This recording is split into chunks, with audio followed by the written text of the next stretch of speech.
Hey guys, what's up? It's Americanized here. Before we begin, nah, I don't like this. Let's switch it up. Nope, let's change it again. Much better. Alright, in this video I thought I'd go through the three main things about photography: aperture, shutter speed and ISO as fast as possible. I'm going to show you some example images I took on earlier with my DSLR to show you what happens when you change the aperture, shutter speed and ISO, and I'm going to show you using this little ball right here.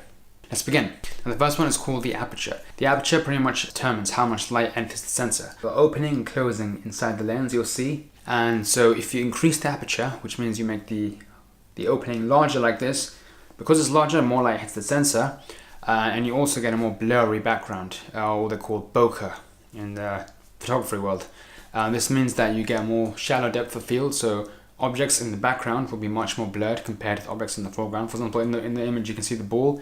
It's in focus, but the background's much blurry. And so now if we make the aperture smaller, so we make the opening close, we close the opening. So now if we make the aperture smaller, we close the opening and make it very small. This means less light will enter and the background will be less blurred.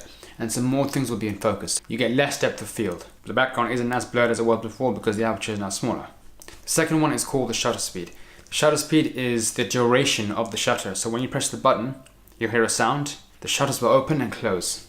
And that determines how much light and for how long the light is hitting the sensor. So for example, in the images you can see with the ball, when we have a high shutter speed, for example, this one's at like 1/500th of a second. A moving object, for example, the ball, will be in focus because it's moving. Because the shutters are moving so fast, 5/100th of a second, it's going so fast, everything's clear and in focus. Whereas in the other image you can see now the ball is more blurred. And this one was taken at 1/30th of a second. The reason it's blurred is because the shutters are open for a bit longer. Instead of 5/100th of a second, this is now open for 1/30th of a second. So it's a bit longer. So the shutters are like, so it's capturing more, a few seconds more. Because it's captured that entire sequence, the ball will be blurred for that amount of time. Now the last one is called the ISO, and this is the sensitivity of the sensor to light. It's only used in extreme situations whether you haven't got enough light or the aperture is open to the maximum and you need more light because the shot is pretty dark.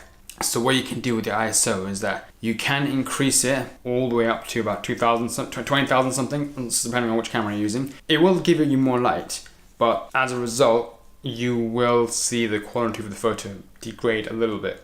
And you'll see in examples here. So for example, let's say this shot. It's got low ISO, it's clean, very clean image, no noise, nothing. Now if you look at the photo with more noise, you can see it's much more artifacting, there's much more noise, grain, all these little purple, blue dots.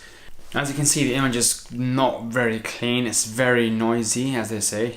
And it gives you these speck particles here and there, little dots, and this doesn't look very clean, it's very messy, you can see it, right? You can see very clearly. And this is because the sensor is becoming more sensitive to particles of light, so as a result, you get more noise and grain.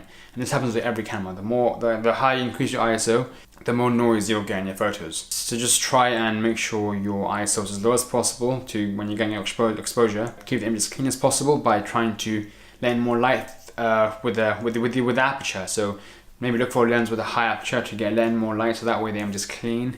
And check your shutter speed. If you're doing still photo photography, a low shutter speed is alright, it's fine. But if you're doing sports photography or something that has very fast moving action, you can then use a high shutter speed. Alright, so that's a quick little introduction on photography using the three variables: aperture, ISO and shutter speed. And with examples so you can see how you can change all of them to get the right exposure or different settings or styles for your photos.